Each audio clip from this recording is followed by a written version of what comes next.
At ayun, mag-aalauna na.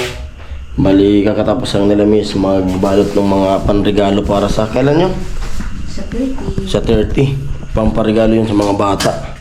At tumulong si Mrs. dun sa pinsan niya.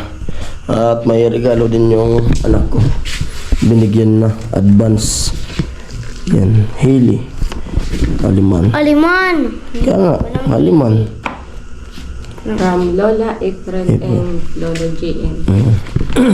Yan, tapos na. Yun, ano yan? Okay. Hindi mo lang nag-thank you, mag-thank you sa kanila.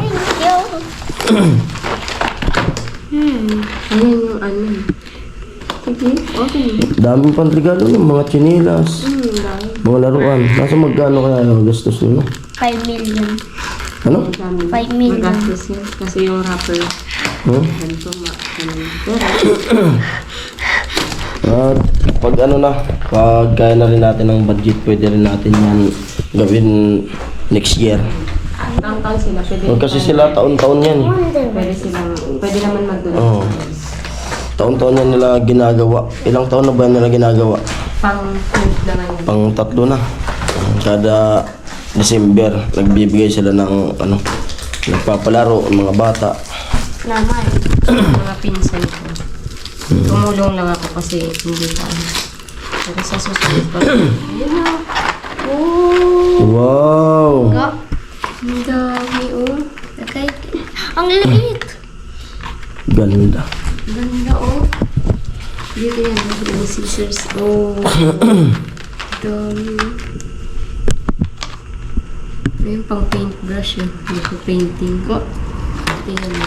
Ano pa? Ano pang bura oh. Ano Pang po? ano? Sponge. Sponge. Ano sasabihin mo? Kay Lola ito. Thank you. Wow. May ganyan din yung alaga natin. Si Ingo Martin. Thank you ka. Thank you. Tingin ka. Thank you very much. Kasi kanila bit-bit na yung chinilas. Kakalang na kasi sa kanya, tinatry ko lang kanina. Kasi, ano, inaano yung edad eh. Sa 9 years old. Aalauna na. Kanina pa sila. At hindi ako nakatulong doon kasi si Miss yung tumulong. Ako nagbantay ako dito sa tindahan. Ayun. Ayan, hanggang dito lang vlog na to. Maraming salamat. Bye-bye. At ibablog din natin yun pag ano na. Pag Ito dun sa, ano, magsimula na sila sa 30. Ayan. sa alaga natin. Kay Totoy. Yun. Ingat tayo palagi. Bye-bye. Advance Happy New Year.